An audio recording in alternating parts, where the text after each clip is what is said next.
আসসালামু আলাইকুম রহমতুল্লাহি বারাকাতুহু। প্রিয় দেশবাসী, আশা করি ভালো আছেন। আজ 14 এপ্রিল 2026। আজকে আমি যে বিষয়টা নিয়ে কথা বলবো, সামনে বাংলাদেশের পরিস্থিতি খুব ভয়ঙ্কর হতে যাচ্ছে, কারণ বাংলাদেশের ভবিষ্যৎ খুব অন্ধকারের দিকে যাচ্ছে। কারণ ইরান এবং ইসরায়েল বা ইরান আমেরিকার যে যুদ্ধটি চলছে, পাকিস্তানের মাধ্যমে যুদ্ধবিরতির একটা ভালো একটা স্থানে গিয়েছিল, কিন্তু বিভিন্ন কারণে এটি যুদ্ধবিরতি হয়নি। কেন বাংলাদেশের জন্য ক্ষতি বা সামনে অনেক বাংলাদেশের ভবিষ্যৎ অন্ধকারের দিকে যাচ্ছে, সেটার কারণটা আমি এখনই বলছি। কারণ অনেকগুলো সমস্যা রয়েছে, তার ভিতরে রয়েছে বাংলাদেশের যারা প্রবাসী রয়েছে তাদের একটা বড় অংশ মধ্যপ্রাচ্যে থাকে। বিশেষ করে 1 কোটির মতো প্রবাসী মধ্যপ্রাচ্যে থাকে, বিশেষ করে সৌদি আরবে 40 লক্ষ থাকে। এটার প্রভাব মধ্যপ্রাচ্য পড়লে বাংলাদেশিদের উপর এটার প্রভাব পড়বে। তারপরে বাংলাদেশ যে তেল আনে, বিশেষ করে তেল গ্যাস যে আনে বাংলাদেশ, গ্যাস হয়তো বাংলাদেশ থেকে উৎপন্ন হয়, কিন্তু তেল আমরা বিশেষ করে মিডল ইস্ট, তারপরে বিভিন্ন রাষ্ট্র থেকে আমরা আনি। কিন্তু মিডল ইস্ট থেকে যে তেলটা যায় ওই রাষ্ট্রগুলোতে বাংলাদেশ ক্রয় করে, যেমন সিঙ্গাপুর থেকে বাংলাদেশ তেল ক্রয় করে। এখন সিঙ্গাপুর আনে তেল মধ্যপ্রাচ্য থেকে। এখন মধ্যপ্রাচ্যে যে বিষয়টা হতে যাচ্ছে, আমেরিকা এতদিন হরমুজ প্রণালী খোলার জন্য আমেরিকা এতদিন বলেছে তোমরা খোলো, বিশ্ববাজারে সমস্যা হচ্ছে। খুদ আমেরিকাই এখন বলছে আমরা হরমুজ প্রণালী দিয়ে কোনো তেল যেতে দেবো না, ইরান কোনো বাণিজ্য করতে পারবে না। ইরান যদি কোনো বাণিজ্য হরমুজ প্রণালী দিয়ে না করতে পারে, তাহলে পৃথিবীতে সার্বজনীনভাবে সারা পৃথিবীতে তেল গ্যাস কয়লা, কয়লার বাজার হবে না, মানে তেল গ্যাস, বিশেষ করে কাতার গ্যাসের জন্য বিখ্যাত। তারপরে সারা পৃথিবীতে সার্বজনীনভাবে জ্বালানির একটা সংকট দেখা যাবে, তখন জ্বালানির দাম বেড়ে যাবে। এবং বাংলাদেশের এই সরকার, তারেক রহমান সরকার বা বিএনপি সরকার, সামনে বড় ধরনের একটা বিপদ আসছে। এবং এই বিপদটা যদি হরমুজ প্রণালীতে তেল না আসে, চায়না, আমার আগের ভিডিওগুলোতে আরও বিস্তারিত বলা আছে, চায়না তেল প্রয়োজন, চায়না তেল আনবে। চায়নাকে যদি বাধা দেয়, তখন চায়না যুদ্ধের জন্য প্রস্তুতি নেবে। তো চীন একটি পরাশক্তি, মার্কিন যুক্তরাষ্ট্র একটি পরাশক্তি, দুইটি পরাশক্তির ভিতরে যে যুদ্ধ হয়, তাহলে এটা ওয়ার্ল্ড ওয়ার 3, তৃতীয় বিশ্বযুদ্ধ হবে। এবং এখানে আরেকটা বিষয় আপনাদেরকে বলে রাখি, সেটা হচ্ছে ইউরোপের দেশ ফ্রান্স, আমাদের ইসরায়েল আমেরিকা মিলে যে ইরানের এগেনস্টে যে যুদ্ধটা চললো, সেই যুদ্ধের সময় ফ্রান্স যে একটা কাজ করেছে, সেটা কি বলবো, ফ্রান্স তার দেশে যে ডলার, এটাকে নামিয়ে ফেলছে। মানে ডলার দিয়ে যে ব্যবসা বাণিজ্য সারা পৃথিবীর সাথে করে ফ্রান্স, সেটা কমিয়ে ফেলছে। ডলার রিজার্ভ তার দেশে কমিয়ে ফেলছে, এবং এই টাকাটা দিয়ে সে গোল্ড ক্রয় করছে, মানে সম্পদ ক্রয় করছে, এবং রিজার্ভটা কমিয়ে ফেলছে। বাংলাদেশের এই সরকারকে, এই সরকার নয়, বিগত অন্তর্বর্তীকালীন সরকার থেকে আমি বলে আসছি, বাংলাদেশের ডলারগুলো 34 বিলিয়ন ডলার প্লাস ছিল অন্তর্বর্তীকালীন সরকারের সময়, এখনও রয়েছে। এই টাকাটা আপনারা গোল্ডে কনভার্ট করেন, স্বর্ণ ক্রয় করেন, করে স্বর্ণ ক্রয় করে এটাতে কনভার্ট করে দেন।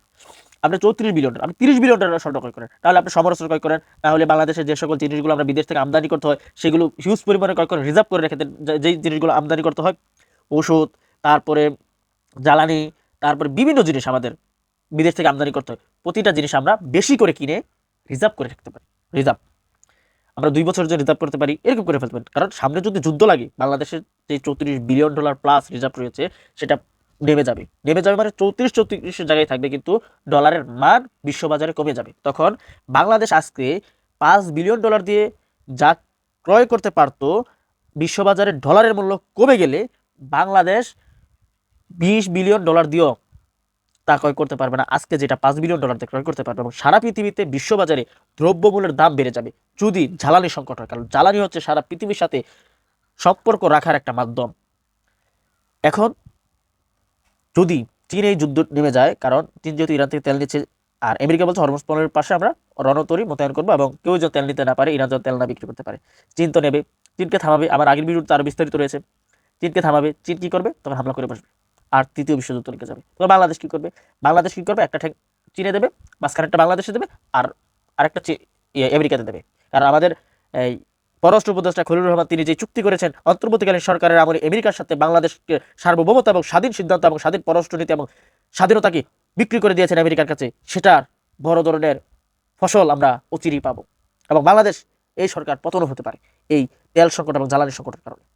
এই সরকারকে বলবো, এই মুহূর্তে বিপুল পরিমাণে তেল ক্রয় করে রিজার্ভ করুন। যে সকল জিনিসগুলো বিদেশ থেকে আমাদের আমদানি করতে হয়, এগুলো ক্রয় করে রিজার্ভ করুন। আমি সরকারকে রিকোয়েস্ট করব। তাহলে আমও যাবে, ছালাও যাবে, সরকারও যাবে, জনগণও মরবে।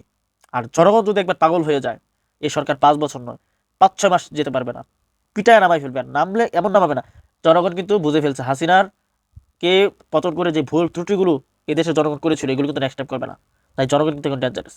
তাই সরকারকে বলবো তাড়াতাড়ি তেল গ্যাস সহ যা আমরা বিদেশ থেকে আমদানি করি, সকল ধরনের পণ্য, ওষুধ বলতে যত কিছু আছে, গাড়ি হতে যা গাড়ি টাড়ি এগুলো বাদ দেন, আর যেগুলো মৌলিক জিনিস আমরা বিদেশ থেকে আমদানি করি, বিশেষ করে তেল রিজার্ভ করুন, তেল রিজার্ভ করুন, ডলারটা কমিয়ে ফেলুন এবং ডলারটা দরকার গোল্ডে কনভার্ট করুন, পরিবর্তন করুন।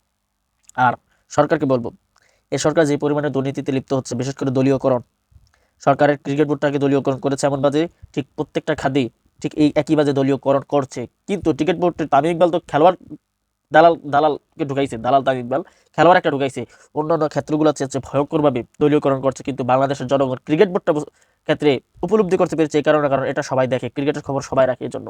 কিন্তু এমন কোনো জায়গা নাই তারা দলীয়করণ করছে না। এরা আওয়ামী লীগের চেয়ে অনেক গুণ, মানে অনেক বেশি দলীয়করণ করছে। আওয়ামী লীগ 5 বছরে যে পরিমাণে দলীয়করণ করছে, আমার মনে হয় এই 1.5-2 মাসে এই সরকারের চেয়ে বেশি দলীয়করণ করেছে। তার করাপশন, এই সরকারের দুর্নীতি অনেক পরিমাণে করছে, যা রাষ্ট্র চালাতে পারবে না, দেশও মরবে, জনগণ মরবে, তারাও মরবে। কারণ তৃতীয় বিশ্ব যুদ্ধ শুরু হলে সব মরবে, বাংলাদেশ আর আগে মরবে। আপনার এই সরকার বাংলাদেশ ব্যাংক থেকে 41,000 কোটি টাকা ঋণ করেছে। আপনি সরকারকে জিজ্ঞাসা করুন, তারেক রহমান সরকার আপনি 41,000 টাকা যে ঋণ করেছেন কোন খাতে ব্যবহার করেছেন, কোন খাতে ইউজ করেছেন? সর্বোচ্চ 5,000 কোটি টাকার হিসাব দিতে পারবে, সর্বোচ্চ। বাকি 36,000 কোটি টাকার কোন হিসাব দিতে পারবে না, পুরোটা লুটপাট করে ফেলছে। আমি চ্যালেঞ্জ করলাম, আর যদি হিসাব দিতে পারে তাহলে স্যালুট আপনাদেরকে। এমন বাজে দুর্নীতি করছে, এমন বাজে করাপশন করছে এরা, যা রাষ্ট্রের জন্য একটি হুমকি। এদের করাপশনের কারণে অনেক করাপশন করছে। আপনার এই যা ঢাকা শহর যে রয়েছে, সেখান থেকেও একটা ইয়ারের নামটা আমার খেয়াল আসছে না। আমাদের ঢাকা শহরের যে সিটি কর্পোরেশন রয়েছে, সিটি কর্পোরেশন থেকে 1200 কোটি টাকার মতো গায়েব করে দিয়েছে। গায়েব 1260 লক্ষ, 1260 লক্ষ টাকা, 1200 কোটি 60 লক্ষ টাকা গায়েব করে দিয়েছে। ভাবতে পারছেন ওনাদের দুর্নীতির লেভেলটা কত স্পিড? এবং দেশে আবার একটি গৃহযুদ্ধ লাগতে পারে বা গণ অভ্যুত্থান হতে পারে, এবং এই গণভোটের সিদ্ধান্ত না দেওয়ায় জনগণ নামবে, আমিও নামবো, আপনিও নামবে, সবাই নামবে গণভোটের সিদ্ধান্তের জন্য। এইভাবেই এই সরকার পতন হতে পারে। কিন্তু জাতি কি পাবে? জাতি পাবে একটা আন্ডা। কারণ জাতি আন্ডা পাওয়ারই যোগ্য, কারণ যে দেশের জনগণ টাকার কাছে ভোট বিক্রি করতে ইঞ্জিনিয়ারিং করে আর ক্ষমতা গেছে। আওয়ামী লীগ যেই খারাপ ছিল, বিএনপি আছে ডাবলভাবে আকাঙ্ক্ষা করবে। আর যদিও নতুন করে সরকার আসে, দেশের রিজার্ভ থাকবে না, রিজার্ভের অলরেডি ওরা খাই ফেলতেছে, এমনি দেশের অবস্থা খারাপ। আর যদি এখন তৃতীয় বিশ্বযুদ্ধ লেগে যায়, আমি যখন শুনছি পাকিস্তানের সাথে বসছে ইরান এবং আমেরিকা বসবে পাকিস্তানে, তখনই বুঝছি যে আমেরিকা এটা বসার নামে ওই দিক দিয়ে সে সমরস্ত্র সবকিছু নিয়ে প্রস্তুতি নিয়ে হামলা করার জন্য, ইরানে ভয়ঙ্কর হামলা করার জন্য সে প্রস্তুতি হচ্ছে। কারণ ফার্স্ট টাইম তো সে অনেক কিছু হারিয়েছে, তার হামলা করার ক্যাপাসিটি কমে গেছে, সে আবার প্রস্তুতি হামলা করবে। ইউরোপ এটা বুঝে গেছে, ফ্রান্স বুঝেছে, ইটালি বুঝেছে, জার্মানি বুঝেছে যে আমেরিকার সাথে এবার আমরা যাবো না। ন্যাটো আসবে, ন্যাটোর পুরো আসবে এই যুদ্ধে। তেল সংকট এখন, চায়নার যুদ্ধে ইনভলভ হবে, কারণ ভেনেজুয়েলাকে হারিয়েছে চায়না তার হাত থেকে আমেরিকার কারণে। এখন ইরানকে হারাবে কখনো না। ইরানের জন্য চায়না, কারণ চায়নার যে তেল, যেটার মেন সোর্সটাই হচ্ছে ইরান, ইরানের জন্য চায়না তৃতীয় বিশ্বযুদ্ধে নামবে, এবং এটার প্রভাব বাংলাদেশে পড়বে, সেই লেভেলের প্রভাব পড়বে। এটার প্রভাব আপনার পড়বে, আবার পড়বে, এদেশের প্রত্যেকটা জনগণের পড়বে। এখন এই সরকার সঠিক সিদ্ধান্ত না নেওয়ার কারণে, আর এই সরকারের আশেপাশে যারা আছে সব টিকটকারদের থাকার কারণে, এই সরকার তারেক রহমান নিজেই তার আশেপাশে যা আছে সব টিকটকার, মানে টিকটক করে পোলাপাইন, আলতু ফালতু লোকদেরকে নিয়ে, দালালদেরকে নিয়ে উনি ঢুকে রাখছে। তো দেশ বিপদে, জাতি বিপদে। তাই বলছি এখনই বাংলাদেশ সরকারকে বলবো রিজার্ভ খালি করুন এবং গোল্ডে কনভার্ট করুন, এবং যাই পণ্যগুলো আমরা বিদেশ থেকে আনি এগুলো আর যেগুলো আমরা আমদানি করি বাংলাদেশ, এগুলো এনে রিজার্ভ করুন। এটাই বলবো, বারবার বলবো। আজকে 14 এপ্রিল, সামনে আর বেশি দিন নেই, এখনই প্রস্তুতি নেন এবং তাড়াতাড়ি রিজার্ভ খালি করুন এবং ডলারে কনভার্ট করুন।